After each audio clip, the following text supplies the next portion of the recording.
나라와 민족을 위해 기도하라.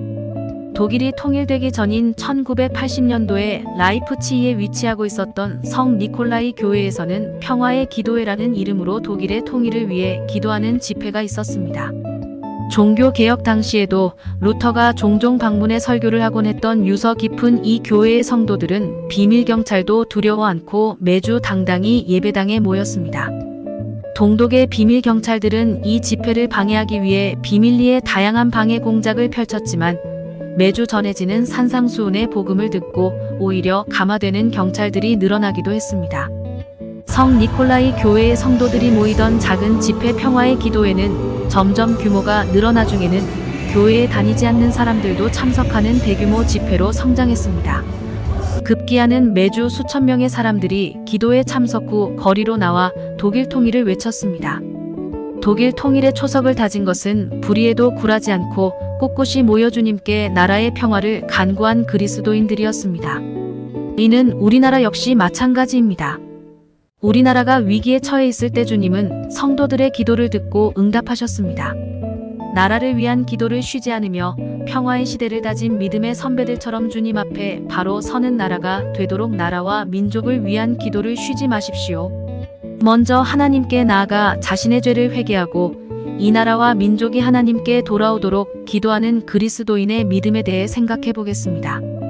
오늘의 말씀 역대하 7장 14절 찬송가 347장 449장. 내 이름으로 일컫는 내 백성이 그들의 악한 길에서 떠나 스스로 낮추고 기도하여 내 얼굴을 찾으면 내가 하늘에서 듣고 그들의 죄를 사하고 그들의 땅을 고칠지라. 지금 시대는 과거와는 비교할 수 없을 만큼 모든 분야에서 고도로 발전했습니다. 사람들의 상상 속에서만 존재했었던 일들을 지금은 일상에서 누리며 살아갑니다. 이렇게 편리하고 풍요로운 시대가 되었지만 세상은 오히려 과거에 비해 더 부패하고 폭력이 만연합니다. 우리는 악하고 부패한 세상을 위해 기도해야 합니다. 세상이 하나님을 찾지 않고 오히려 죄를 향해 나아가며 죄 가운데 있는 사람들이 세상을 더 어둡게 만든다고 해도 우리는 쉬지 않고 세상을 위해 기도해야 합니다. 특히 이 나라와 민족을 위해 기도해야 하는 것입니다. 이 나라와 민족이 하나님께 돌아오도록 기도하십시오. 우리나라는 하나님의 은혜로 놀라운 부흥을 경험한 나라입니다.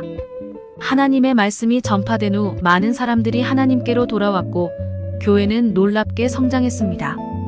하지만 아직도 더 많은 사람들이 하나님을 알지 못합니다. 우리가 먼저 우리의 죄를 내려놓고 기도해야 합니다. 하나님께서는 하나님의 백성인 우리가 악한 길에서 떠나 하나님을 찾으면 우리의 죄를 사하실 뿐만 아니라 우리의 땅을 고치시겠다고 말씀하셨습니다. 이 말씀에 힘입어 믿는 우리가 먼저 회개할 때 변화가 시작될 것입니다. 한국 교회는 급성장을 이루었지만 어느 순간부터 더 이상 성장하지 못하고 있습니다.